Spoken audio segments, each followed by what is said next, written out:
Pozdravljeni, čas je za nogomet. Sliko smo v Domžalah, kjer se bo kmalu začela tekma pred zadnjega 35. kroga prve slovenske nogometne lige Telemach. V športnem parku ob Kamniški Bistrici se bosta pomerili ekipi domačih Domžal in Brava. Jasno, za gostitelje ta obračun neprimerno pomembnejši. Bravo je lahko neobremenjen, ni pod rezultatskim pritiskom, rumena družina pa se krčevito bori za obstanek. V tem trenutku ima 2 točki prednosti pred 10. uvrščeno Nafto in je na nek način na kar dobri poti k končnemu 9. mestu, ki vodi seveda v kvalifikacije za popolnitev lige. Nogometaši Triglava pa trenutno tisti, ki so drugi v drugi slovenski nogometni ligi. Poglejmo, kaj se je že dogajalo v 35. krogu. Včeraj je Olimpija spet proti nič premagala Radomlje in tako še četrtič v zadnjih 10 letih prišla do Zlatega globusa. Nogometaši Primorja so bili boljši od Mure in so si že zagotovili 6. mesto v tej sezoni. Vsekakor so Ajdovci presegli pričakovanja.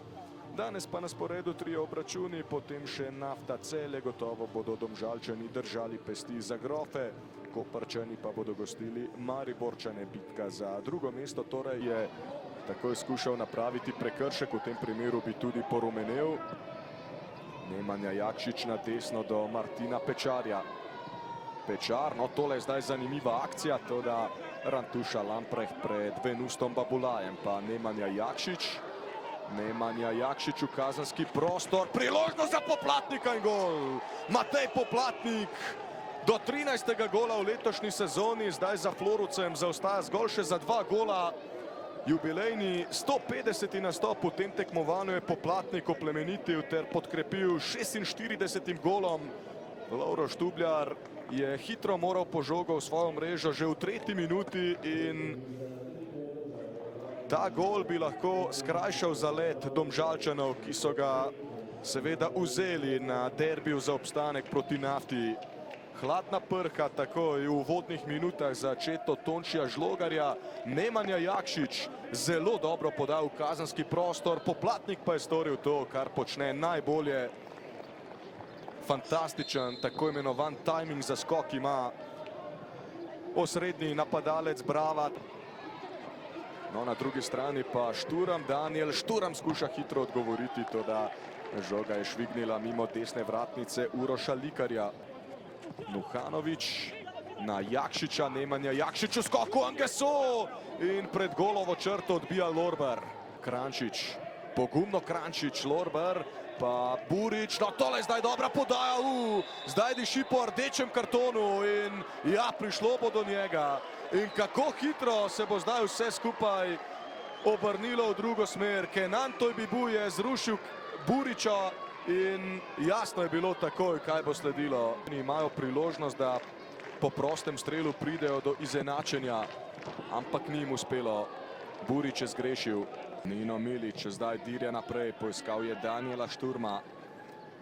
Jakšič je ob Šturmu, Milić je pritekel naprej, dobro Nino Milić, Vučkić in mimo vrat. Mimo vrat Haris Vučkić, kakšna priložnost za Domžale, sicer udarec iz kota, očitno se nekdo dotaknil žoge, ali bo to celo 11-metrovka. To je zdaj stvar debate. Moram priznati, da se mi je najprej zdelo, da se nihče sploh ni dotaknil žoge, zdaj imamo potrditev, da je stik obstajal, 11-metrovka torej za Domžale.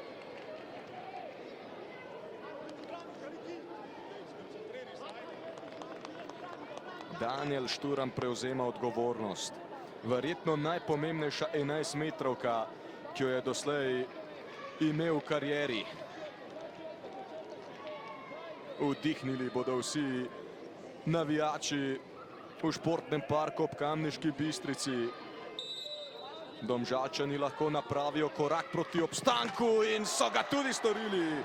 Daniel Šturam je bil natančen, ohranil je mirne živce, 26-letnik do 12. gola v letošnji sezoni. In Domžalčani so prišli do izenačenja v 50. minuti. Super obetaven začetek za rumeno družino v tem drugem polčasu. Haris Vučkić je preigral kazenski udarec, Daniel Šturam pa suvereno Šturm je zdaj skočil na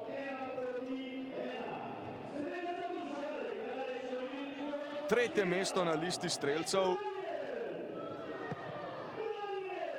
Oziroma, pardon, na četrto se je izenačil z Juričem. Sandi Nuhanović je izvajalec. Sandi Nuhanović! Ja, z mojega zornega kota je bila pot žoge nekoliko varljiva optična prevara.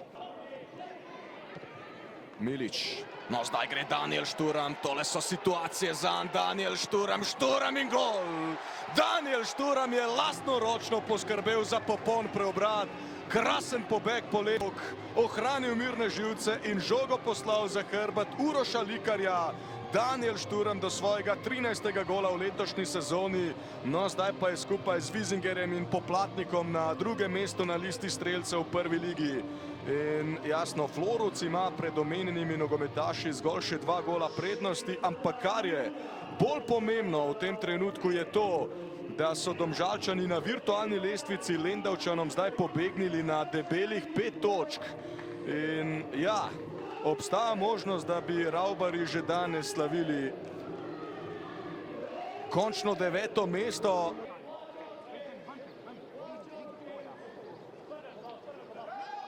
Venus Babula proti bližnji vratnici, gol! Gol za Bravo, 2-2. Anšan Geso do prvenca med slovensko elito zdaj popravlja napako, ki jo je storil ob začetku drugega polčasa. Anšan Geso je premagal Štubljarja in zdaj se znova vse postavlja na glavo v bitki za obstanek. Ko se je že zdelo, da bodo Domžalčani imeli vse v svojih rokah, zdaj na tem visi velikanski vprašaj. V trenutkih, ko tekma ni imela pravega leska, ko nas ritem ni držal na robu sedežev, je Anšan Geso takole udaril po žogi in jo spravil za hrbet Lovra Štubljarja. Graj Fonar, Nino Milić, Daniel Šturm je široko postavljen na levi. Zdaj gre lahko v prodor, vseeno se je odločil za Harisa Vučkića, znova Šturm, lepe kombinacije, Vučkić in ni gola. Ni pa še konec nevarnosti, bori se Mlakar, to da zgrešuje Mlakar in offside. Šturm, napaka Daniela Šturma do žoge Sandi Nuhanović in tu je zdaj Matej Poplatnik. Zadnja minuta teče, Matej Poplatnik je padel in ni 11 metrovke, še pa do žoge Matej Poplatnik. Tole je zanimivo, Jovan na levo, Gidado do strela, Štubljar brani.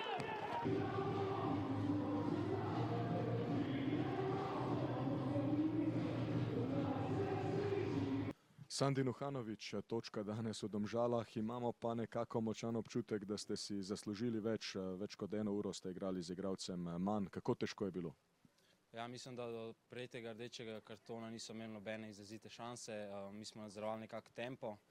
Z igralcem manj je pa, kakor ste videli, zelo težko. Hitro dobiš lahko gol 2. Potem pa smo se nekako vrnili nazaj, probali zadeti še enega za zmago, ampak nažalost je bilo premalo za danes. Ste imeli občutek, da ste z močnim presingom v uvodnih 20 minutah recimo presenetili tekmeca? Ja, mogoče so prišli na tekmo nekako bolj motivirani, se je videli, da želijo zmagati, mi tudi, zato smo delali nek visok pressing, malo jih presenetili, izgubili so dosti žog v svoji polovici, mi smo nekako kontrirali in tudi zabili hitro gol. Zdaj v zadnjem krogu ljubljanski derbi, kakšna napoved? Ja, mi gremo na zmago. Hvala. Haris Vučkić, točka danes proti Bravu. Kako zadovoljni ste z njo in kako težko bo z mentalnega vidika, ker zdaj niste več odvisni sami od sebe? Pa delno smo zadovoljni. Videli bomo potem še razplet Nafta Celje. Ampak ja, mislim, da smo dobro obrnili rezultat 2-1. Imeli smo še par šans, da bi mogoče na 3-1. Dobili smo ta gol za 2-2. Poskušali smo potem še proti koncu, da probamo zabiti, da dobimo 3 točke, ampak žoga ni šla v gol. Predvsem se je zdelo, da ste zelo slabo krenili v tekmo. Kot kapetan ste lahko kritični do fantov, ker se je nekako zdelo, da niso najbolj povezani, da ni prave želje. Bravo je bil v uvodnih 20 minutah izrazito boljši. Pa je, dobro ste povedali, nekako, kada so oni v tej situaciji, ne pa mi, kateri se nahajamo. Nekako so imeli več želje, vsi dojeli so bili njihovi druge žoge. To seveda se bomo pogovorili o tem, analizirali, moramo biti v tem segmentu boljši na začetku tekme, nekako svoj ritem njim poriniti, da smo mi gospodari pač na terenu, ker smo spet doma igrali, mogli smo nekako, kot ste rekli, bolj v tekmo iti. Po vašem prihodu ste potem vzpostavili avtoriteto na igrišču, postavili dogajanje na tekmečevo polovico. Tudi vi ste pomembno sodelovali pri obeh golih. Kaj še manjkalo za zmago? Malo koncentracije v tej prekinitvi, dobili smo poceni gol. Ja, kot ste rekli, vzpostavili smo, obrnili na 2-1, vse je šlo pozitivno, še igralca več imaš, nekako bi pričakoval, da moraš dominirati po vsej žogam, ni nam to ratalo. Nekako se je Bravo vrnil v igro, dobil neko samozavest, mi smo se malo zavili v klopčič, da moramo še bolj stisniti. Zdaj imamo še zadnjo tekmo proti Celju, treba izgarati naprej in bomo videli končni rezultat. Najlepša hvala. Tonči Žlogar, točka v boju za obstanek, verjetno precej mešani občutki danes. Ja, se strinjam, sigurno so občutki mešani. Mislim, da prvi polčas smo predvsem prvih 35 minut podarili Bravo. Psihološko pa sem, bom rekel, odpovedali, igrali v strahu, bili neagresivni, izgubljali duele, hitro prejeli zadetek, kar nas je še dodatno potrlo. Potem pa dobra reakcija, drugi polčas, povedali smo in ja, tu je zmanjkalo malo, bom rekel, izkušenosti na koncu, da bi to tekmo pripeljali do konca. Ja, že s Harisom Bučkičem sva ugotavljala, da je bil začetek precej slab. So vas Šiškarji s čim presenetili v uvodnih minutah?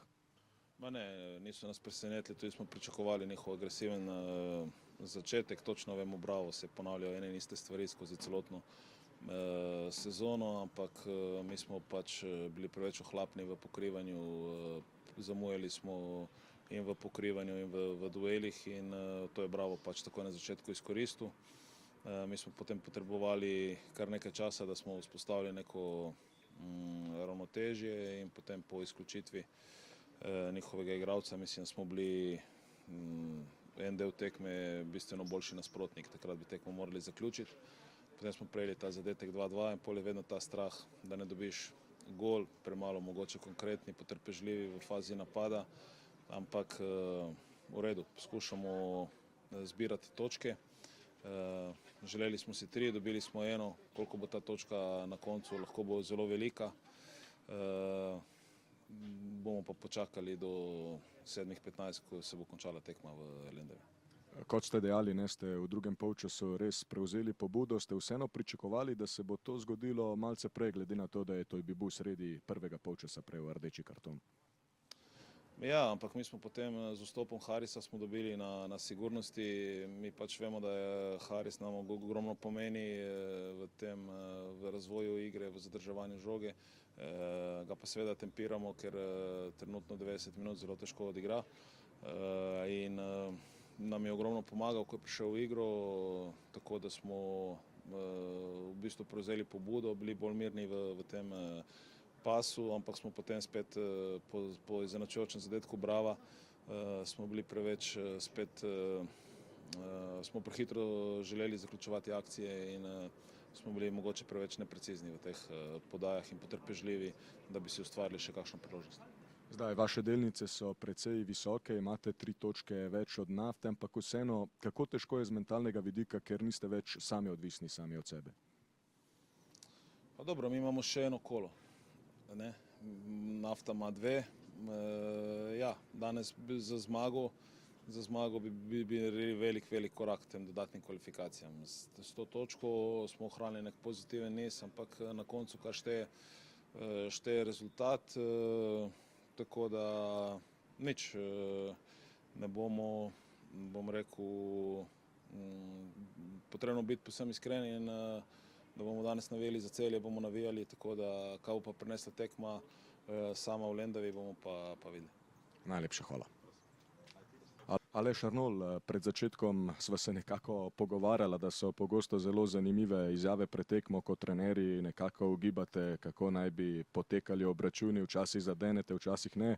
Danes se nekako nagibam, da niste dobro ocenili, napovedali ste napadalno igro Domžal, pa nekako ni bilo tako popolna dominacija z vaše strani v uvodnih 20 minutah, na koncu remi, ampak obstaja močan občutek, da ste si zaslužili več danes. Ja, z vsem se strinjam. Tudi mi smo mogoče bili rahlo presenečeni, ampak razumemo, nasprotnik je v, bi rekel, težjem položaju kot mi, zato je takrat je lažje biti pameten v našem položaju. Tudi mi smo bliže, tako kot sem ponovil večkrat v tem in vem, da je bistveno težje biti odločen in pogumen, ampak mi smo bili zelo dobri v fazi napada, zelo dober razpored smo imeli in dobra gibanja med linijami nasprotnikoma, dovolj direktni in tudi po golu ustvarili še 3 situacije, kjer smo mislili, da bomo šli lahko na 2-0 in nadaljevali z dominanco, ki smo imeli na igrišču. Vse se je seveda obrnilo po tem rdečem kartonu. Moram pa čestitati, ker ekipa je super odreagirala. Naš dogovor je bil, da kljub rdečem kartonu želimo dovolj pritiska na nasprotnikovo zadnjo linijo izvesti, da ne dovolimo kontroliranega prehoda na našo polovico, da ne bi prepustili, da se preveč minut dogaja, da z igralcem manj branimo 16-metrski prostor in nam je v drugem polčasu to kar dobro uspelo. Tudi potem, ko smo prišli na 2-2, smo imeli še 2 strela, enega znotraj 16-metrskega prostora, Jovan z desnico in pa enega Viktor, plus 2 priložnosti, kjer bi lahko tudi prišli do zmage. Tako da nekaj grenkega preokusa je, mogoče ne zaradi rezultata, ker smo ga dosegli z igralcem manj, ampak bolj zaradi tega kartona, ker smo imeli občutek, da smo dovolj dobri danes, da bi lahko osvojili vse 3 točke. Ja, do tam vam je šlo kot po maslu, če bi recimo imeli mikrofon ob vaši klopi. Kaj vse bi slišali v tistem trenutku, ko je Kenan Tojbibu storil prekršek za rdeči karton? Ja, lejte, Kenan zgleda zelo zrel igralec v zadnjih tekmah, ki je odigral zelo malo napak in potem ponavadi pozabiš, da je rojen leta 2004, da ima dobrih 20 let in mogoče se take situacije dogajajo. Jaz moram reči, da posnetka še nisem videl, meni je iz strani izgledalo, da je šlo za izredno mehko situacijo, da je nasprotnik izredno hitro padel in iskal to, ampak kot sem rekel, nisem posnetka še pogledal, tako da tudi sam nisem bil preveč jezen, zato ker preprosto nisem mogel v to kratkem času oceniti, za kakšno situacijo je šlo. Je pa res, da nam je bilo izredno žal, zato ker če igraš zelo slabo tekmo in se ti to zgodi, lažje preneseš, ko pa si dober, pa se ti podre nekaj na tak način, pa je malce težje prenesti. Tudi z igralcem manj ste bili kar nekaj časa enakovredni nasprotniku, potem vendarle pričakovan padec v drugem polčasu, ampak verjamem, da vas zelo veseli, da ste tudi po popolnem preobratu vseeno našli pot do novega zadetka in na koncu jasno do izenačenja. Tako je, ravno to me veseli, tudi danes smo imeli notranji motiv, sami smo se zavedali, kakšna je situacija med Nafto in med Domžalam. Mi želimo vsem najboljše, ampak danes smo se zavedali, da igramo tekmo, ki pomeni ogromno obema kluboma in da tako kot smo v Nafti, smo tudi danes odigrali do konca in jaz mislim, da so igralci pokazali, da so spoštovali situacijo nasprotnika. Praktično naš položaj, ki ga imamo, je takšen, da ne moramo ne gor, ne dol, zbiramo sicer vedno več točk, vedno je prisoten športni motiv, ampak marsikatera ekipa se v takem trenutku hitro ugasnila. Jaz sem pa vesel, da smo mi danes pokazali pravi obraz in da smo na ta način pokazali, da nam ni vseeno za našo slovensko ligo in da želimo, da se odigra korektno do konca. No in prav to, kar ste naštevali, so verjetno nekako razlogi, da pričakujemo malce bolj sproščeno ozračje v naslednjem ljubljanskem derbiju. Sandi Nuhanović je odločno dejal, šli bomo na zmago. Kaj pravite vi? Tako je. Absolutno je to velika razlika in Olimpija in mi imamo vse zagotovljeno, nikomor ne moramo storiti nobene škode, to je izredno pomembno, tako da druga pomembna stvar v klubu je tudi jutri, naša mladinska ekipa igra za naslov državnega prvaka, pomembno tekmo proti Domžalčanom, tako da to bo en pomembni del, če bo možnost, glede na to, da rotiramo ogromno igralcev med člansko in mladinsko ekipo, se pravi so v procesu za člansko ekipo, igrajo za mladinsko, če bomo uspeli zagotoviti naslov prvaka že zdaj na prvi tekmi, potem bo verjetno tudi večje število mlajših dobili priložnost, ki so si zaslužili v tej zadnji tekmi. Če bomo tam še nadaljevali in lovili naslov, potem morda kdo manj, ker bo mogel nastopati na mladinski tekmi, ampak absolutno bo ozračje bistveno bolj sproščeno, jaz si pa želim dobre tekme. Najlepša hvala.